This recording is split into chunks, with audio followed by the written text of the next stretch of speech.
If you don't mind me getting a little bit political for a second.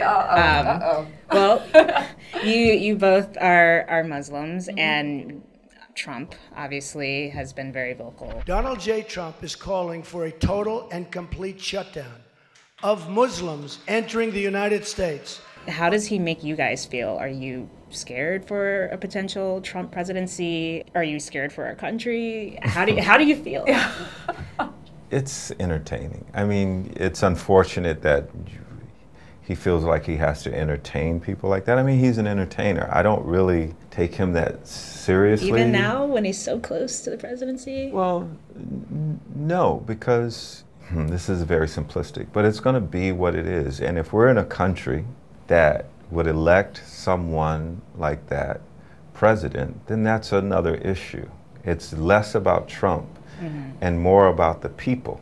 Yep, it's about us. So I'm not really, there's always been demagogues. There's always been people who, Trump's a small little man who inherited money and is playing with his daddy's money. I mean, we've seen that over and over. But if the American people are willing to elect someone like that president, then that's more of the problem than Trump. In terms of his opinions about Muslims, I mean, he's a racist, a xenophobe. I mean, you just break out the big word definitions or words that define someone who is a racist, and you can point to him. So we've seen racists before. I mean, this whole conversation about ISIS, well, I don't think the young man who shot those people in the church not so long ago was in ISIS. I don't think the young man who shot all the people in the movie theater was in ISIS. I don't think the young man who shot everyone up at Sandy Hook was in ISIS. So, you can play these games, but I choose not to sort of tap into the popular vernacular and the popular sort of package that people tend to put these things in. I think we really have to examine ourselves as people in the media and ask ourselves, how did we allow someone like this to keep saying the things that he said about women, about Mexicans, about blacks, about anybody that you can think of, about Muslims, and we really allowed and legitimized that by having serious conversations about it. You know what I mean? Imagine if he was saying the same things about Jews.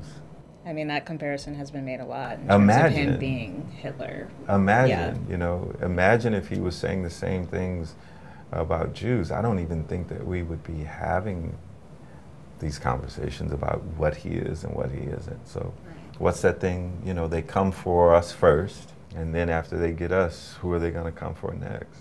So I hope people are awake. We mentioned earlier, you've addressed a lot of things in your work that has been more political. Black Lives Matter, gay and lesbian issues. Do you have any intention of addressing Trump or beyond Trump, just this sort of growing xenophobia the within anger the country? That's in our country? Yeah, the anger in your work within always. WB. And you can't separate that out of us. I think that can't. Before I met Salim, you said individuals. It's funny, I think one of the things that has drawn us to each other in our marriage and just our partnership is that that's just a part of who he is, it's a part of who I am. And I don't separate those things out of me as a writer, as a producer, as a person, as a mother, as a wife. It's just who I am. And I think, we hear these phrases, just do it, just be yourself. And that is a part of being yourself. I don't know how you take the politics out of it. I do love mostly expressing it in my art form, and talking and preparing our children for the world, I do mostly in those areas, as far as being a Muslim, being a Muslim is a believer. Where I am in my spiritual practice as well is that often things that look scary are sometimes our biggest blessing. And so in this moment, I'm flabbergasted. I'm like, what? We're thinking deeper about it is having been a journalism major, having been trained by one of the best you know, educated by one of the best journalism schools in the country. Were you Medill. Northwestern? Yeah. I went to Northwestern. You too. did? I did. What's up, Wildcat? Yes. I feel something went wrong, and we are to blame. We are the fourth pillar. You know, there is a lot of that blame, but it also, Salim said, and we have to look deeper. And I think as writers, that is just would be a natural interest to me to try to figure out how to articulate in the work. But whatever this is, I try now to look at it like, what is the greater lesson? And if the greater lesson means we have more work to do to be better at what we do. I mean, it's laughable. I mean, the idea that people are actually sitting on, supposedly educated people, are sitting on television asking the question, well, is Trump a misogynist?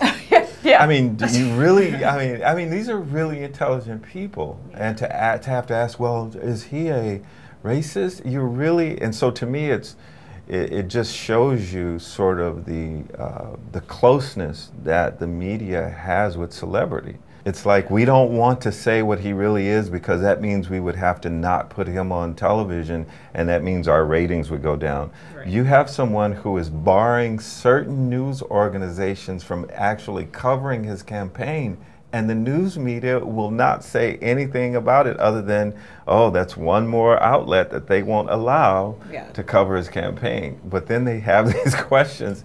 And so when I see it, it's like, wow, man, you spent a lot of time getting your hair done, and your makeup is fabulous, it's and you're orange. Posing. And I'm talking about the newscasters. Oh, the newscasters. Okay, like, some of them are orange too.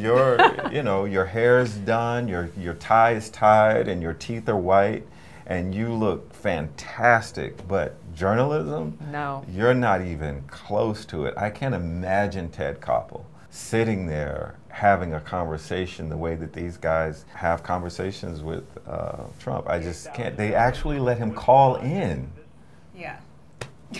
It's amazing. But and that becomes, it creates. But enough of him, because I don't want to give too much. Yeah, but it creates an opportunity for art. You know, we all have a role, and I think as artists, and I do think that we're artists for commerce. But I think and I know you have to ask the question, and I get the context because we're Muslims. But I think the more attention you give someone like that, it's just fuel. Well, I look forward to seeing you I guys. have my passport. Good. Where are we going to go? Where are we going? Dubai, I guess. Thank you so much. Thank guys. you. Thank Really you.